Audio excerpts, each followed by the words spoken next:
Steve Munyakho maja piny Kenya mande nong'adne buch nek e piny mar Saudi Arabia gikone to chope pacho ka bang' piny Kenya gi riwruog Islam mar piny mangima chulo omenda mane dwarore maromo $1 milion. Steve Munyakho kaloso kod jofwambo e paw ndeke ma Jomo Kenyatta owacho ni duogo mare pacho ka en mana hono bang' bet e jela kuom higni 14 bang' ka nong'adne buch nek kod piny Saudi Arabia e wi keth mar nek mano mako achiel kuom jogo mane gitiyo godo. Cynthia Onyango negilero. Gikone lamo mar anyuola kod osiepe Steve Munyakho chopo kare bang' Steve chopo pacho ka kod ndege kowuok e piny Saudi Arabia kama osebedo ka otwe chakre higa mar 2011.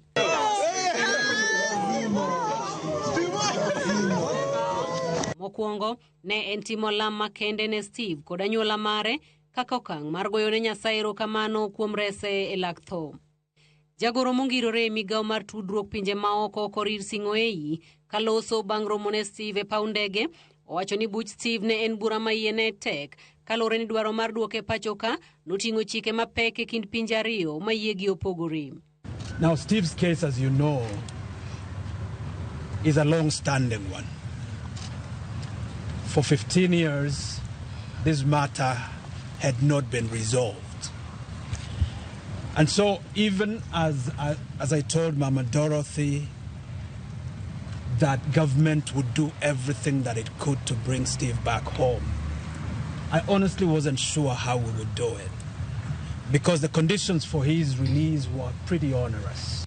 Etielo mokwongo, Steve nong'adne buch twech mar higni 5 ka kendo bang'e burano noduogo rang kendo ma Steve nong'adne buch nek e kinde ma wuodi Yemen mane gidhaogo wito ngimane kowuok e adhonde mag lweny manobedo e kinde kod Steve. Korir Sing'oei wacho ni weche ne obedo matek ne piny Kenya kalore ni kata bang' chulo omenda mane doho chiko eka mondo kik neg Steve pek ne nitiere mar lombo anyuola mar wuodi Yemen manowito ngimane no mondo yienegi gikaw pesa mong'ere kaka dia eka we Steve thuolo. Not only was the judgment already rendered and the appeal already determined, but the dates for his execution were already set.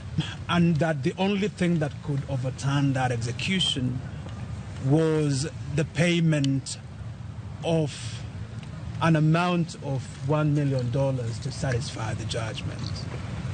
And that even the payment of that $1 million would not be sufficient without the endorsement and the acceptance thereof by the aggrieved family. Min Steve korka kore ogoyone oganda jo Kenya kod jogo duto manochung' kod anyuola mare erokamano kuom duogo Steve pacho ka.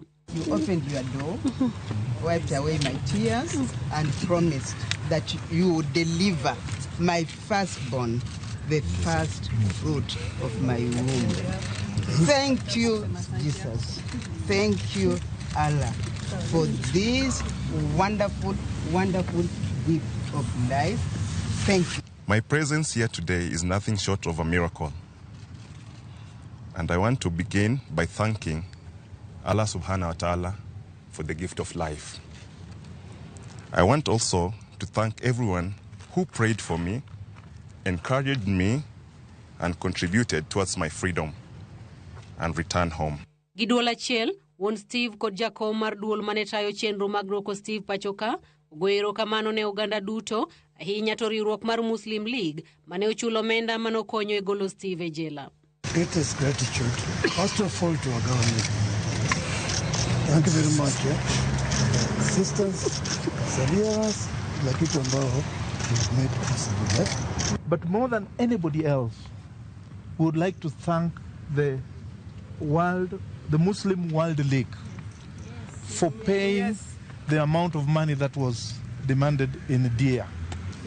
I wish to convey our very sincere gratitude to the government of the Kingdom of Saudi Arabia for accepting our efforts to be able to address this breach of the law.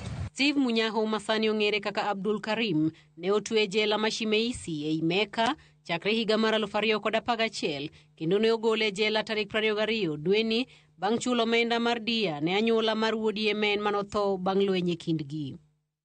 Cynthia Onyango, Ramogi TV, Nairobi.